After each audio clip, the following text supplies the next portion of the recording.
राजस्थान प्रदेश के सभी विद्यार्थियों का हार्दिक स्वागत करता हुआ आप सभी के उज्जवल भविष्य की कामना करता हूं। प्रिय विद्यार्थियों, जैसा कि हम ग्रामर की कक्षाएं अभी पढ़ रहे हैं और ग्रामर की कक्षाओं में जैसे अपने यहाँ पर लिखा हुआ है कि हम 10th और 12th यानी 9th से लेकर के और 12th तक की कक्षाओं का अंग्रेजी का अध्यापन करवाएंगे। तो इसके संबंध में मैं आपसे दो बात यानी 12th क्लास के विद्यार्थियों को कहना चाहूँगा कि ग्रामर का अध्ययन आपको भी करना है। मेरा यह सुझाव है कि आपको भी ग्रामर का अध्ययन करना है। ग्रामर का अध्ययन करने से आपके लेखन की और आपकी अंग्रेजी इतनी मजबूत हो जाएगी कि आप अपने आप पर विश्वास करेंगे कि अब मैं किसी भी प्रश्न का उत्तर लिख सकता हूँ। तो 10th के विद्यार्थियों के लिए तो इसके प्रश्न पूछे जाएंगे, लेकिन आप सभी के लिए इनके प्रश्न नहीं पूछे जाएंगे, परंतु आपके लिए ये इतनी महत्वपूर्ण है कि आप स्वयं ये समझ जाएंगे कि जब इन प्रश्नों के उत्तर लिखने होते हैं तो उनके लिए कितनी ये ग्रामर आवश्यक होती है। तो 12th कक्षा के विद्यार्थियों को भी इसका अध्ययन करना है। फिर 12th कक्षा की टेक्स्ट बुक चलेगी और इसके साथ साथ अपने 10th क्लास की टेक्स्ट बुक चलेगी, जिसमें पाठ आपको पढ़ाए जाएंगे, शीघ्र ही पढ़ाने शुरू हो जाएंगे। वैसे आपसे और कहना चाहूँगा कि आज हम जो पढ़ेंगे, आज अपना जो पार्ट है वो है नरेशन पार्ट 1। नरेशन के 2 वीडियोस अपलोड किए जाएंगे। वैसे अपन ने टेंस पढ़े, इसके साथ साथ एक्टिव पैसिव पढ़ी, और अब हम तीसरा जो टॉपिक है वो है अपना नरेशन, और नरेशन का ये पार्ट 1 है। पार्ट 1 में हम ये जानेंगे कि नरेशन कितने प्रकार का होता है और नरेशन में डायरेक्ट स्पीच से इनडायरेक्ट स्पीच में बदलने के नियम क्या है। आज सिर्फ इतना ही जानेंगे, और ये वीडियो जब अच्छी तरह से आपके क्लियर हो जाएगा तो कल का वीडियो आपके लिए इतना महत्वपूर्ण होगा कि आप स्वयं ये जानेंगे कि जब नियम हमें याद है तो हम किसी भी प्रश्न का उत्तर आसानी से दे सकते हैं। तो प्रिय विद्यार्थियों, आपसे और भी मैं कहना चाहूँगा कि अपने यहाँ पर 5 विषयों का जो अध्ययन करवाया जाता है उससे संबंधित मैं आपसे ये सूचना देना चाहूँगा आपको कि हिंदी की कक्षाएं यानी हिंदी कंपलसरी 12th क्लास कक्षाएं चल रही है, हिंदी साहित्य की कक्षाएं चल रही है, राजनीति विज्ञान की कक्षाएं चल रही है, और अंग्रेजी की कक्षाएं, अंग्रेजी के टेक्स्ट बुक जो है अंग्रेजी की यानी किताब के पाठ जो है वो अब शीघ्र ही शुरू किए जा रहे हैं। और मैंने आपसे ये भी कहा था कि लाइव कक्षाएं आपके लिए आयोजित की जाएगी, लेकिन लाइव कक्षाओं का आयोजन का मेरा जो डिसीजन है वो 5000 विद्यार्थियों पर है। जब हमारे पास 5000 विद्यार्थी होंगे तो हम एक लाइव कक्षा सप्ताह में एक दिन अवश्य रखेंगे और विद्यार्थियों का शंका समाधान अवश्य करेंगे। 500 विषयों की लाइव कक्षाओं का आयोजन करने का मेरा डिसीजन है, यदि मेरे पास 5000 विद्यार्थी हो जाते हैं। दूसरी बात आपसे कहना चाहूँगा कि जब हम साल भर जो पढ़ेंगे और उसके जो PDF बनेंगे, वो PDF भी आपको परीक्षा से 1 महीना पहले आपको उपलब्ध करवा दिए जाएंगे ताकि आप उनका अध्ययन भी कर सके, वीडियोज के साथ साथ उनका अध्ययन भी कर सके। और भी बहुत सारे नियम, बहुत सारे जो इंस्ट्रक्शंस है वो आपको बताए जाएंगे। तो आइए हम पढ़ते हैं आज का अपना चैप्टर नरेशन, नरेशन के प्रकार और यानी इनको बदलने के नियम। जैसे देखिए, अब नरेशन का अर्थ क्या है? नरेशन का अर्थ होता है कथन। अपनी भाषा में यदि हम कहें, नरेशन का अर्थ होता है कथन। कथन का अर्थ है कि वक्ता द्वारा किसी उद्देश्य को व्यक्त करने के लिए जो विचार व्यक्त किए गए हैं उसे कथन कहा जाता है। कथन 2 प्रकार के होते हैं, डायरेक्ट नरेशन और इनडायरेक्ट नरेशन। प्रत्यक्ष कथन, प्रत्यक्ष का मतलब जैसा वक्ता के द्वारा कहा जाता है वैसा ही कथन, यानी जब किसी वक्ता के मूल कथन को हम जो उसी के शब्दों में व्यक्त करते हैं, यानी उसके कार्यों को, यानी जो वक्तव्य उसने दिया है उस वक्तव्य को हम उसी में व्यक्त करते हैं, तो वो डायरेक्ट स्पीच कहा जाता है। और डायरेक्ट स्पीच हमेशा इन्वर्टेड कोमास के अंदर रखा जाता है, ये ध्यान रखेंगे। जो इन्वर्टेड कोमास जो है ये, जिसको हम 66-99 कह सकते हैं, यानी इससे जिसको अपनी हिंदी भाषा में उद्धरण चिन्ह कह सकते हैं। उद्धरण चिन्ह में जो वाक्य बंद है इसका अर्थ है कि वो इन्वर्टेड कोमास है और रिपोर्टेड स्पीच का वाक्य है। तो डायरेक्ट नरेशन। दूसरा होता है इनडायरेक्ट नरेशन। जैसे डायरेक्ट नरेशन का हम यदि उदाहरण देखें तो देखिए, इसमें Mohan said to me I am going to market. देखिए, इसमें आप ध्यान से देखेंगे तो ये एक कोमा है, इसके बाद ये दो कोमाएं देखिए, ये इन्वर्टेड कोमा है, एक इन्वर्टेड कोमा के अंदर है और इन्वर्टेड कोमा से बाहर है। तो हम ध्यान रखेंगे हमेशा कि इन्वर्टेड कोमा से बाहर है, यानी इनको हम दो भागों में बांटते हैं। जैसे ये इन्वर्टेड कोमास के अंदर है, इसको RS कहा जाता है, रिपोर्टेड स्पीच। और ये जो इन्वर्टेड कोमा से बाहर का वाक्य यदि डायरेक्ट स्पीच में, इसको हम RV कहते हैं, यानी रिपोर्टिंग वर्ब। तो ये रिपोर्टिंग वर्ब है, ये रिपोर्टेड स्पीच है, ये रिपोर्टिंग वर्ब और ये रिपोर्टेड स्पीच है। तो अभी जो ये अभी क्या है, इसमें डायरेक्ट में है, यानी डायरेक्ट का अर्थ है कि Mohan said to me I am going to market, यानी मोहन के द्वारा जो मूल बात कही गई है वो सेम उसी की भाषा में लिखी गई है, इसलिए इसे डायरेक्ट नरेशन कहा गया। इनडायरेक्ट नरेशन का अर्थ है कि जब हम उसी बात को तीसरे व्यक्ति को कहते हैं। अप्रत्यक्ष कथन, जब किसी वक्ता के मूल कथन में कुछ हेरफेर करके, अर्थात हम अपने शब्दों में उस बात को व्यक्त करते हैं, तो उस कथन को हम इनडायरेक्ट स्पीच कहते हैं। यानी वक्ता ने जो बात कही है उस बात को हम तीसरे व्यक्ति को जाकर के कहेंगे, तो हम अपने हिसाब से कहेंगे और वो होगा इनडायरेक्ट स्पीच। और इनडायरेक्ट स्पीच में कोमा हट जाता है, कोमा से बाहर हो जाता है। जैसे यही सेंटेंस देखिए, Mohan said to me I am going to market, इसी को जब इनडायरेक्ट स्पीच में कहा जाएगा तो वो कहेंगे कि Mohan told me that he was going to market. अब देखिए इसमें कुछ चीजें जुड़ी है, जैसे देखो ये सेड टू के स्थान पर टोल्ड हो गया है, और इसमें जैसे ये डेट और जुड़ गया है, इन्वर्टेड कोमा हट गई है, इसमें इजारे में वाजबर हो गया। तो ये नियम क्या है, कैसे बदलते हैं, इनके बारे में भी हम पढ़ने जा रहे हैं, इनका वाक्यों में प्रयोग करेंगे और बड़ी बड़ी एक्सरसाइज है उनका हम अध्ययन करेंगे, तो आप स्वयं जान जाएंगे कि ये नरेशन कितना सरल है। देखिए ये दो वाक्य हैं, इन दोनों वाक्यों को आप ध्यान से देखेंगे। इन दोनों वाक्यों में पहला वाक्य लिखा हुआ है, Meena said to me my sister gave me a pen yesterday. Meena said to me, अब देखिए ये RV है और ये RS है, यानी रिपोर्टेड स्पीच और रिपोर्टिंग वर्ब। अब जब हम इनडायरेक्ट स्पीच में लिखते हैं, यानी ये उदाहरण है, अब इसको कैसे बदला जाता है वो आगे मैं बताऊंगा आपको, आगे बताया जाएगा कि ये कैसे बदला गया, इसमें क्या परिवर्तन आए, क्यों बदला गया। देखिए मीना सेड टू मी का अर्थ लिखा है इसने, Meena told me that her sister, देखिए यहां पर माय सिस्टर है, ये हर सिस्टर। अब जैसे मान लो ये गेव मी है, ये वर्ब की सेकंड फॉर्म है और वो पास्ट इंडेफिनिट होता है, तो ये होता है had given to me a pen previous day, given to me a pen yesterday. इस यहां पर गेव नहीं होगा, गिवन हो जाएगा, क्योंकि हेड प्लस वर्ब की थर्ड फॉर्म होगी, यानी जो अब हम बदलेंगे आगे देखेंगे कि ये हेड क्यों हुआ, इसके बारे में भी अपन पढ़ेंगे। तो ये तो था रिपोर्टिंग वर्ब में, यानी उदाहरण है ये कि जैसे ये रिपोर्टिंग वर्ब है, ये रिपोर्टेड स्पीच है। आगे देखिए इसमें अब हम बदलने का नियम पढ़ते हैं कि सामान्य रूप से कैसे बदला जाता है, डायरेक्ट स्पीच से इनडायरेक्ट स्पीच में बदलने के नियम। सामान्य रूप से क्या होता है कि सामान्य रूप से ये होता है कि रिपोर्टेड स्पीच के इन्वर्टेड कोमास को हटा दिया जाता है, यानी जो इन्वर्टेड कोमा होती है वो जब हम इनडायरेक्ट स्पीच में बदलते हैं तो ये हट जाते हैं। दूसरी बात, रिपोर्टिंग वर्ब और रिपोर्टेड स्पीच को जोड़ने के लिए कनेक्टिव का प्रयोग होता है, कनेक्टिव्स का प्रयोग होता है। अब कनेक्टिव्स का प्रयोग कौन से वाक्य में कौन सा कनेक्टिव काम में लेंगे वो थोड़ा सा अपन देख लेते हैं, उदाहरण सहित आपको बता देता हूं कि ऐसा ये कनेक्टिव कैसे हुआ। जैसे मान लो अपने पास सिंपल सेंटेंस है, सिंपल सेंटेंस है तो हम जैसे मान लो एक सेंटेंस है, सिंपल सेंटेंस के लिए डेट काम में आता है।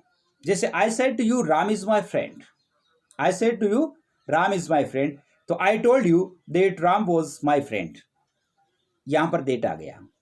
जब ये वाक्य साधारण होते हैं, यानी ये रिपोर्टेड स्पीच का वाक्य जब साधारण होता है तो उसे जोड़ने के लिए हमेशा क्या काम में आता है, डेट काम में आता है।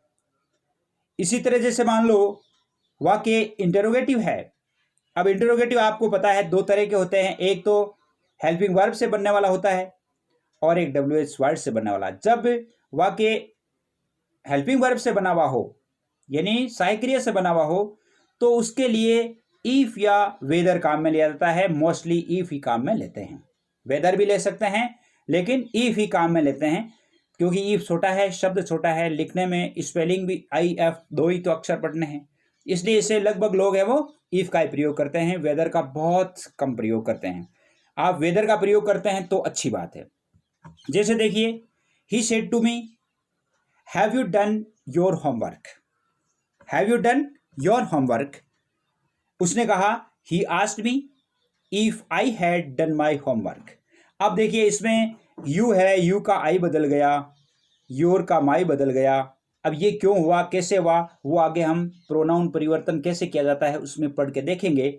यानी उसमें आपको बताया जाएगा कि कौन सा प्रोनाउन है वो कैसे बदलता है। अब जैसे मान लो यहां पर देखिए ईफ का प्रयोग हुआ, यानी ये जो प्रश्नवाचक वाक्य है, ये प्रश्नवाचक वाक्य हेल्पिंग वर्ब से बनने वाला है। हेल्पिंग वर्ब से बनने वाला है तो इसलिए यहां पर ईफ का प्रयोग हुआ है। दूसरी बात है कि जहां पे WH शब्द होते हैं तो WH में WH ही काम में लिया जाता है। जैसे वाई है तो उसे जोड़ने के लिए वाई का प्रयोग होगा, हु है तो हु काम में लिया जाएगा, वॉट है तो वॉट काम में लिया जाएगा, यानी वैन है तो वैन काम में लिया जाएगा। जैसे देखिए अपन उदाहरण देखते हैं। उदाहरण के लिए है कि Mohan said to my friend why did you not go to market, why did you not go to market. अब जैसे मान लो ये प्रश्नवाचक है, सेड की जगह आस्क्ड आ जाता है। अब एक थोड़ा सा आपको छोटी सी बात मैं बता देता हूं कि जैसे मान लो यहां पर यदि रिपोर्टिंग वर्ब में रिपोर्टेड स्पीच का वाक्य सिंपल है, सिंपल है और यहां पर सेड है तो आपको टोल्ड करना है, टोल्ड करना है। और जैसे मान लो इधर का वाक्य प्रश्नवाचक है तो आपको आस्क्ड करना है। और जैसे मान लो एक्सक्लेमेटरी सेंटेंस होता है तो यहां पर थोड़ा अलग हो जाता है। इंपेरेटिव सेंटेंस होता है तो उसको भी हम पढ़ लेंगे कि यहां पर सेड टू के स्थान पर क्या आता है। देखिए मोहन आस्क्ड माय फ्रेंड, यानी जैसे मान लो ये वाई है यानी WH शब्द है तो यहां पर सेड का आस्क्ड हो गया, सेड का क्या हो जाता है, आस्क्ड हो गया। अब देखिए यहां पर वाई का वाई हो गया, लेकिन ये ध्यान रखेंगे वाई के बाद में देखिए यहां पर तो क्या है, हेल्पिंग वर्ब है, लेकिन यहां पर हेल्पिंग वर्ब नहीं है, यहां पर सीधा चेंज किया हुआ करता है। जैसे वाई को यहां पर यू है वो इस माई फ्रेंड का आधार पर चेंज हुआ तो ही हो गया, why he had not gone to market. जैसे डिड का हेड बदल गया। अब ये कैसे बदलते हैं आगे अपन देखते हैं।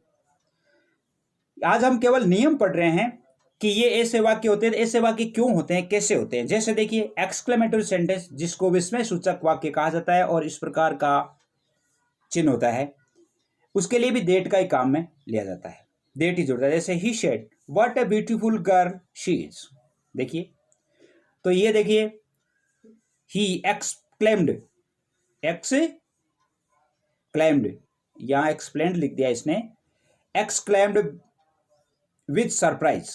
क्या होगा, exclaimed with surprise, exclaimed with surprise that she was very beautiful girl, she was very beautiful girl. अब यहां पर ये एक्सक्लेमेशन का हट जाता है और यहां पर केवल कोमा लग जाता है, ये ध्यान रखेंगे। एक्सक्लेम्ड विद, जैसे मान लो सरप्राइज होता है तो एक्सक्लेम्ड विद सरप्राइज, जैसे खुशी की बात होती है तो एक्सक्लेम्ड विद जॉय, दुख की बात होती है तो एक्सक्लेम्ड विद सोरो। और जैसे मान लो और भी हर तरह के जो सेंटेंस जो भाव होते हैं उस भाव के आधार पर यहां पर एक्सक्लेम्ड के आगे काम में लिया जाता है। इंपेरेटिव सेंटेंस में यानी इसमें टू का प्रयोग होता है। अपन कनेक्टिव्स पढ़ रहे हैं, कनेक्टिव्स क्या होते हैं। जैसे इंपेरेटिव सेंटेंस है my brother said to me open the door.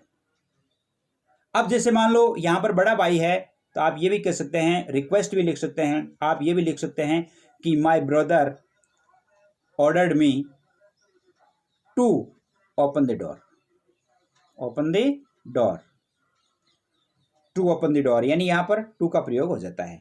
तो इंपेरेटिव में टू काम में आता है। आगे देखिए मुख्य परिवर्तन क्या है, कैसे चेंज किया जाता है। मुख्य परिवर्तन देखिए, मुख्य परिवर्तन में सबसे पहली बात है चेंज ऑफ पर्सन। अभी अपन देख रहे थे जैसे माई का यू योर हो गया, जैसे मी का यू हो गया, कैसे हो गया। जैसे वाक्य में रिपोर्टेड स्पीच में, ये ध्यान रखेंगे, रिपोर्टेड स्पीच में जब फर्स्ट पर्सन होता है, आई माई मी वी अवर अस, ये जब होते हैं first person, I my me we our us, वो हमेशा रिपोर्टिंग वर्ब के सब्जेक्ट के अनुसार बदलते हैं। जैसे रिपोर्टिंग वर्ब के सब्जेक्ट अनुसार बदलते हैं, कैसे बदलते हैं देखिए। यहां पर जैसे मान लो एक वाक्य है, ये वाक्य है कि Mohan said to my friend why did you not go to market. जैसे मान लो ये रिपोर्टिंग वर्ब है, इस रिपोर्टिंग वर्ब में ये तो ऑब्जेक्ट है और ये सब्जेक्ट है।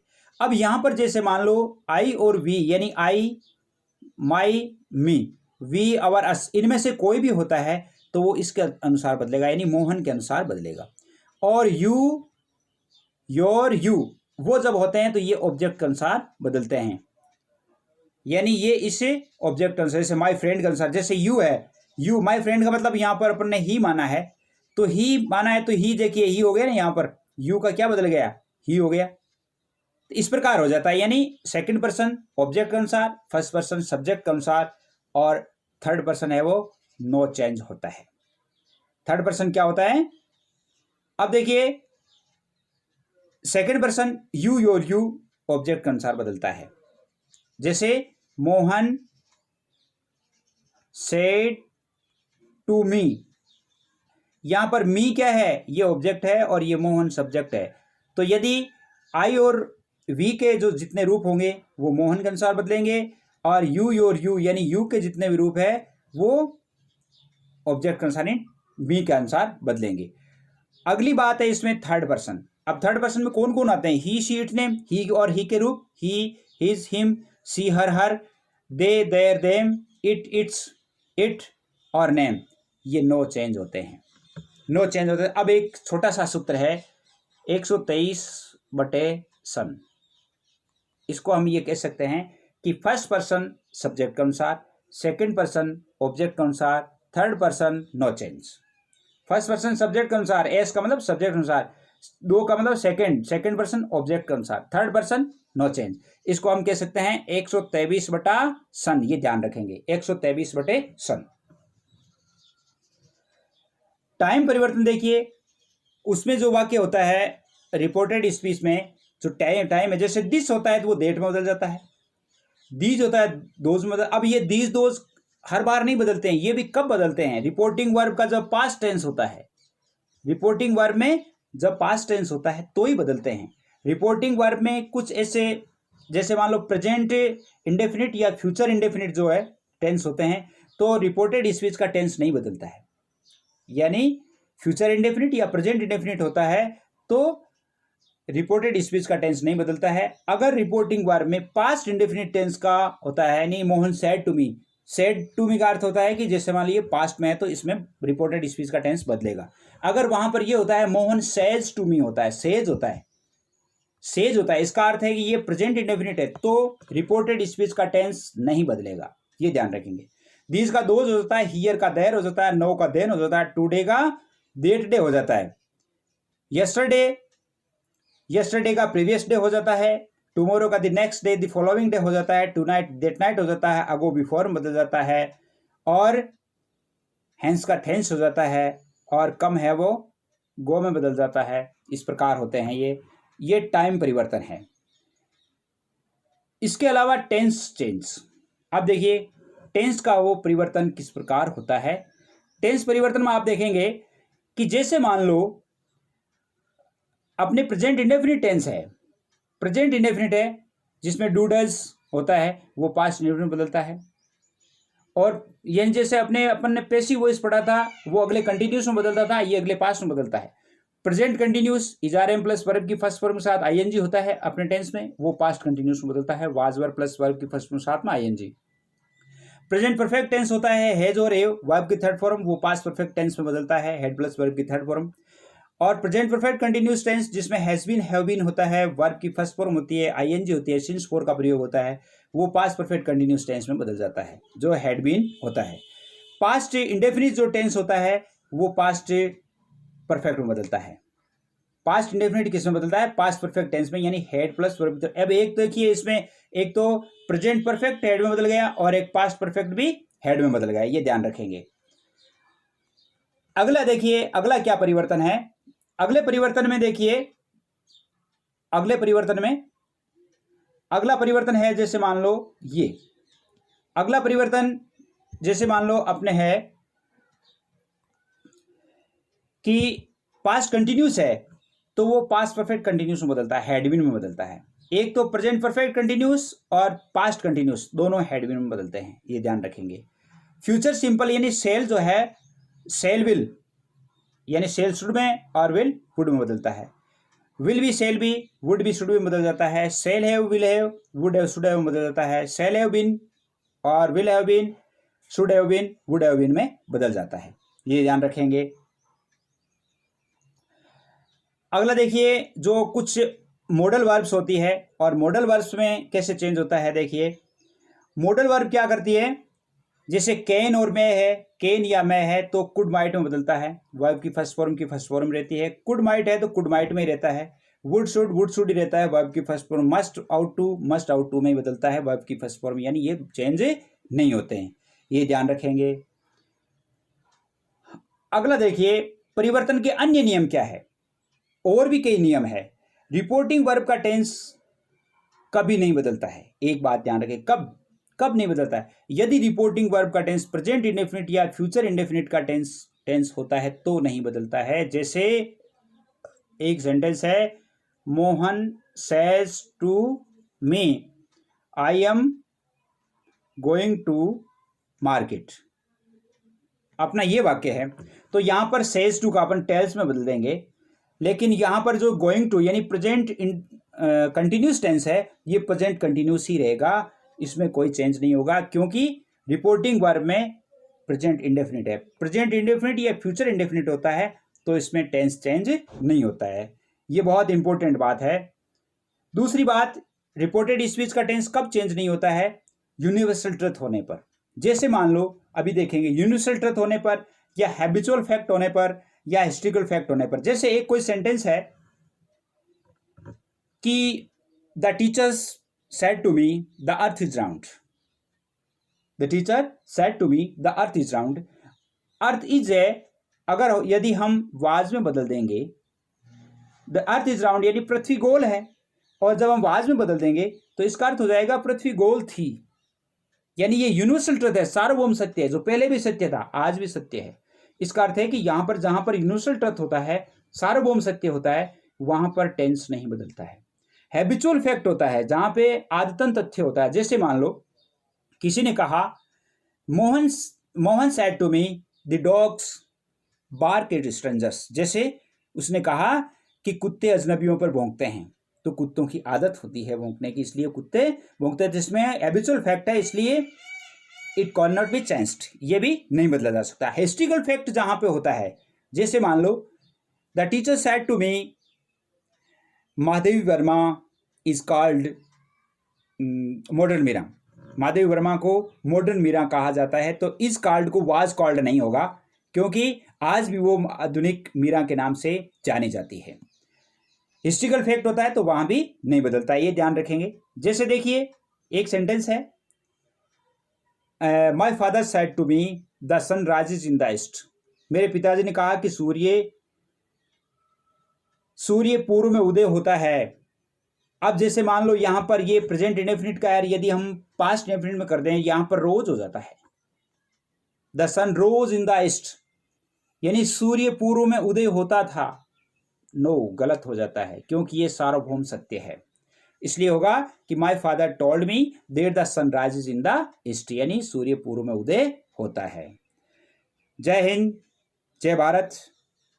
आप सभी विद्यार्थियों का पुनः हार्दिक आभार, और सभी विद्यार्थियों से एक बार और कहना चाहूँगा कि आप व्हाट्सएप ग्रुप जो है, अपना जो ग्रुप निर्माण है, उस ग्रुप पे आप अवश्य ही अपनी जुड़ जाइए, ताकि हम शीघ्र कक्षाओं को और अधिक गति दे सकें और अधिक पाठों को अच्छी तरह से पढ़ सकें। और जो साथी जुड़े हुए हैं, उन साथियों से मेरा अनुरोध है कि आप अपने साथियों को भी बताएं, और साथियों के साथ बैठ करके यदि आप चर्चा करेंगे तो और अधिक अच्छा सीखेंगे। तो अगले वीडियो तक के लिए आप सभी से विदा लेना चाहूँगा। नेक्स्ट वीडियो तक, जय हिंद, जय भारत।